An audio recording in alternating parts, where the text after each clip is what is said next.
बिस्मिल्लाहिर्रहमानिर्रहीम। हम advance counting का चैप्टर 8 कंसाइनमेंट काउंट का क्वेश्चन नंबर 12 सोल्व करते हैं।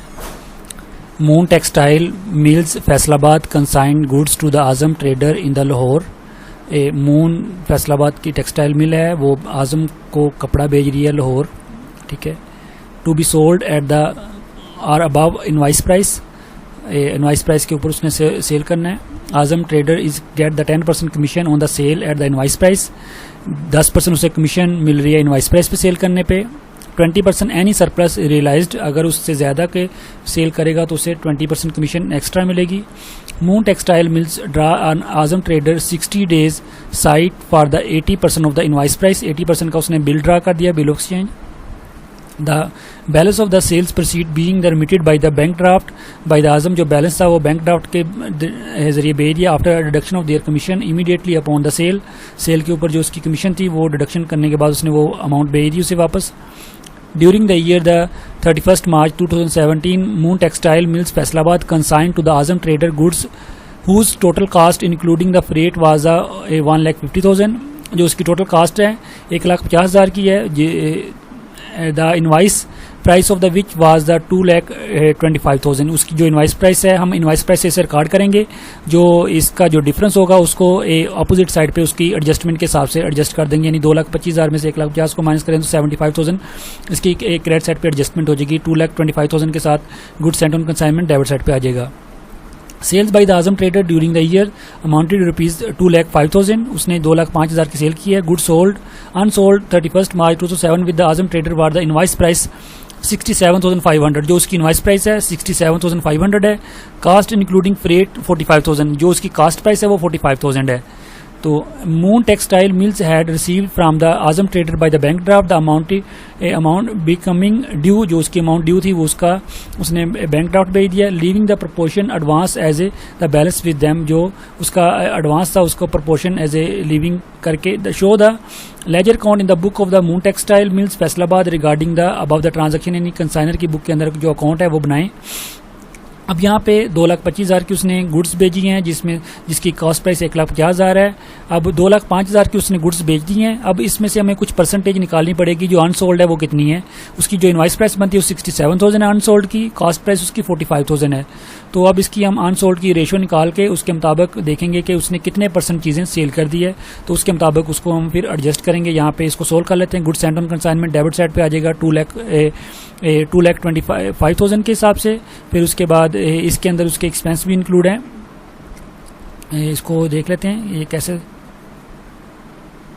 सोल्व किया।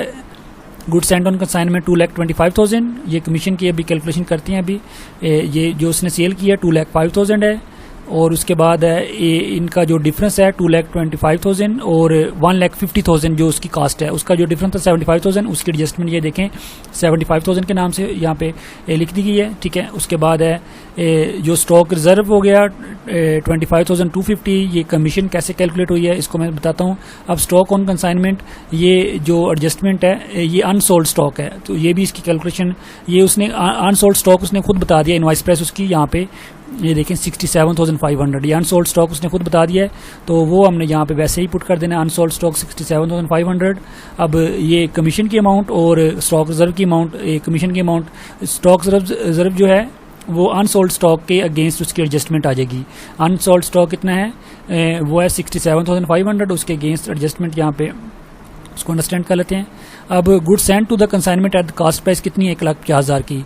अनसोल्ड उसकी कितनी थी, कास्ट प्राइस 45,000 दी हुई है। ये क्वेश्चन के अंदर गिवन है, यहाँ पे ब्रैकेट में शो करवाई थी उसने। कास्ट प्राइस कितनी है 45,000। तो अब यहाँ पे उसकी परसेंटेज निकाल लेंगे। 45,000 divide by 1,55,000 total cast. Unsold कितनी है 45,000 मल्टीप्लाई बाई 100 किया तो ये आ जाएगा 30%।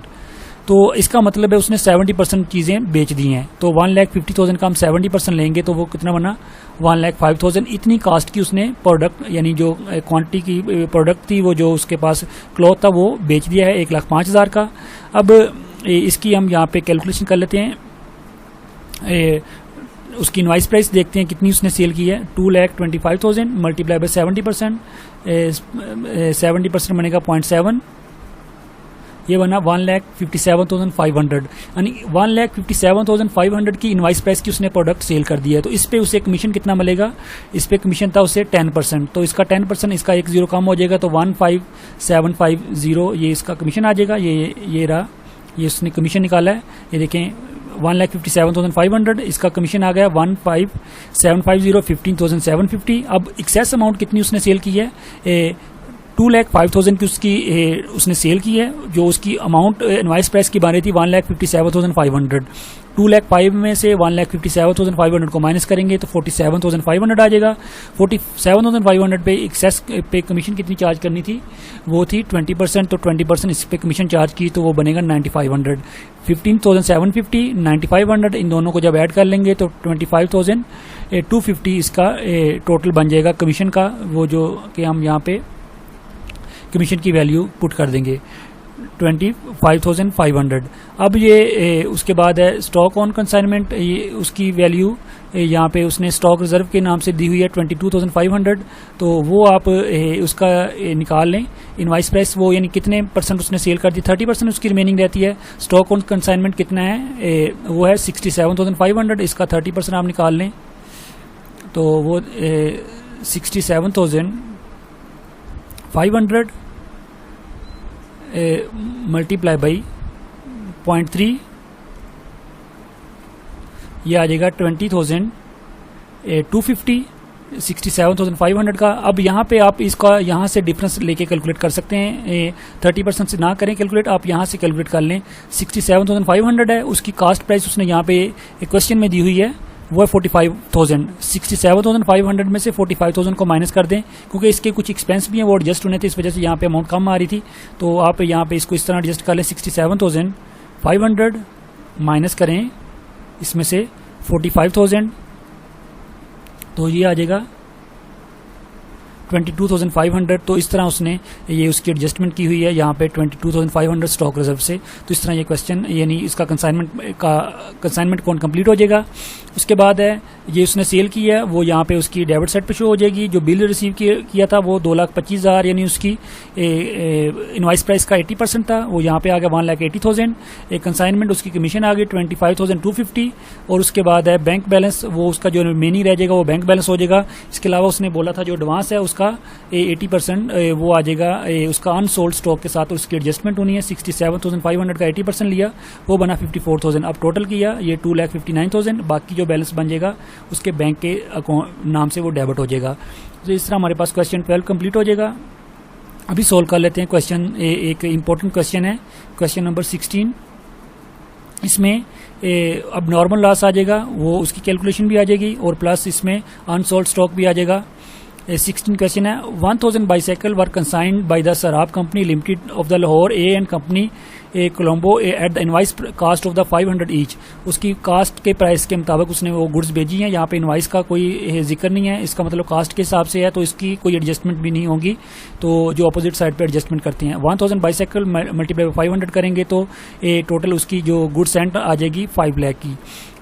उसके बाद फ्रेट चार्जेस 10,000 है, इंश्योरेंस 2,000 है। During the voyage 100 bicycles was totally damage by the fire, यानी ड्यूरिंग द ट्रांजिट उसकी 100 बाइसाइकिल फायर के से डैमेज हो चुकी थी। And had thrown over the broad and company took the delivery for the remaining bicycles and the paid the 15,000 as a custom duty.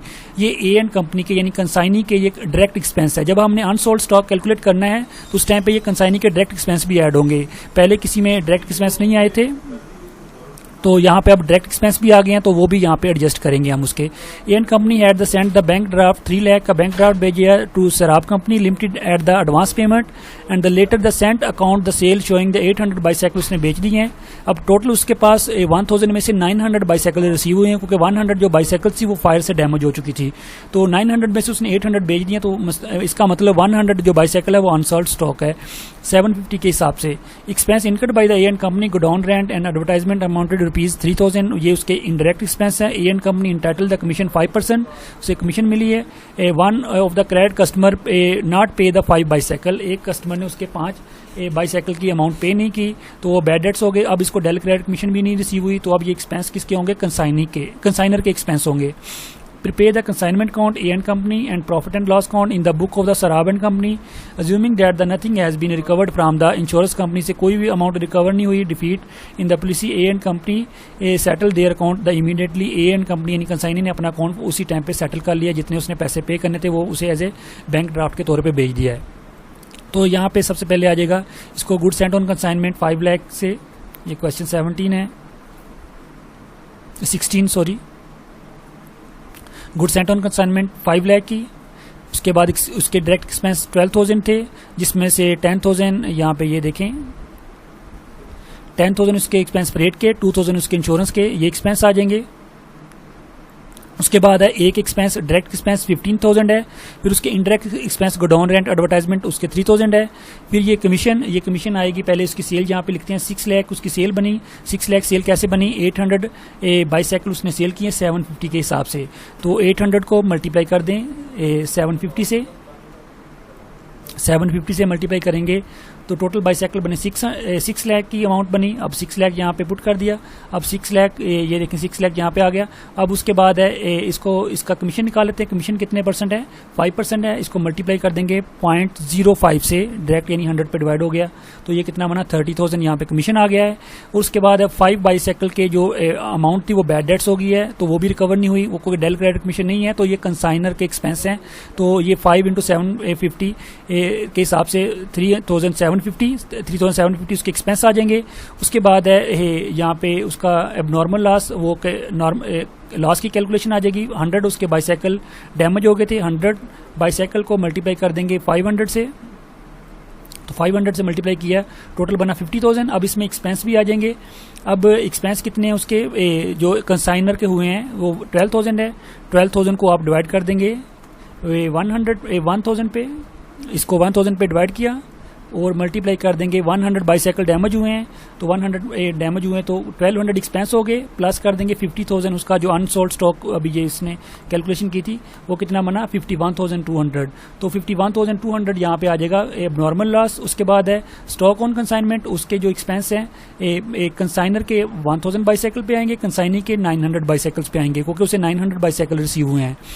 100 bicycle उसके unsold है. 100 × 500 50,000. 12,000 consignor के expense है, डायरेक्ट उसको डिवाइड करेंगे 1,000 पे मल्टीप्लाई 100, क्योंकि उसने 1,000 साइकिल भेजा था. मल्टीप्लाई 100 डैमेज हो गए 100 यानी अनसोल्ड हुआ है 1,200. अब इसके पास रिसीव हुआ 900, तो इसके डायरेक्ट एक्सपेंस जो कस्टम ड्यूटी थी वो 15,000 था. तो अब कंसाइनी के डायरेक्ट एक्सपेंस भी इसमें ऐड हो जाएंगे. 900 उसके पास बाईसाइकिल रिसीव हुए हैं, मल्टीप्लाई 100, 900 मल्टीप्लाई 100 वो ये बना 1,667. तो अब इन तीनों को ऐड कर लेंगे तो ये हमारे पास आ जाएगा उसका अनसोल्ड स्टॉक, जिसको स्टॉक ऑन कंसाइनमेंट के नाम से लिखते हैं. तो यहाँ पे आ जाएगा स्टॉक ऑन कंसाइनमेंट 52,860.7. तो अब इसको ऐड करके ये इसमें से लेस कर देंगे तो यहाँ पे आ जाएगा प्रॉफिट एंड लॉस काउंट 1,40,317 का. तो अब ये एबनॉर्मल लॉस था. यहाँ पे इंश्योरेंस की अमाउंट कोई रिसीव नहीं हुई. अगर इंश्योरेंस की अमाउंट रिसीव हुई होती तो वो भी यहाँ पे उसमें से लेस करके शो करवा देनी थी हमने. उसके बाद नेक्स्ट है यहाँ पे इसका अकाउंट ए एंड कंपनी का अकाउंट बना लेते हैं कंसाइनर का. ये इसका बैंक उसने जो पहले एडवांस भेजा था 3 लाख, सेल की थी 6 लाख की. कंसाइनमेंट इसके एक्सपेंस अपने और एक इसके कंसाइनर के एक्सपेंस, एक कंसाइनी के एक्सपेंस, और उसके अलावा फिर उसकी कमीशन आ जाएगी. फिर उसके बैड डेट्स आ जाएंगे 3,750. तो बाकी जो बैलेंस था उसने बोला था उसने अकाउंट उसी टाइम पे सेटल कर लिया था, वो जितना बना 2,48,250. ये 6 लाख में से माइनस करेंगे तो ये 2,48,250 आ जाएगा. ये सारे के उसको उसने उसी टाइम पे सेटल कर लिया. फिर उसने प्रॉफिट एंड लॉस अकाउंट भी बनाना था, तो उसको प्रॉफिट हुआ था. ये पहले अकाउंट में जाके देखें, वो प्रॉफिट आया था 1,40,317. ये प्रॉफिट उसका क्रेडिट कर देंगे. अब प्रॉफिट में से जो अब नॉर्मल लॉस हुआ है वो भी लेस हो जाएगा, उसका प्रॉफिट और कम हो जाएगा 1,40,317. इसमें से कंसाइनमेंट का जो अब नॉर्मल लॉस हुआ था वो 51,200 है, तो ये इसमें से माइनस होगा. तो generally profit and loss account में 89,117 ये आएगी वैल्यू. 51,200 इसमें से लेस करके आएगी 89,117. इतना प्रॉफिट एंड लॉस अकाउंट में ट्रांसफर होगा. तो इसको ऐड कर लें तो ये वैल्यू फिर इक्वल हो जाएगी. तो इस तरह हमारे पास क्वेश्चन नंबर 16 कंप्लीट हो जाएगा. जी थैंक यू, अल्लाह हाफिज़.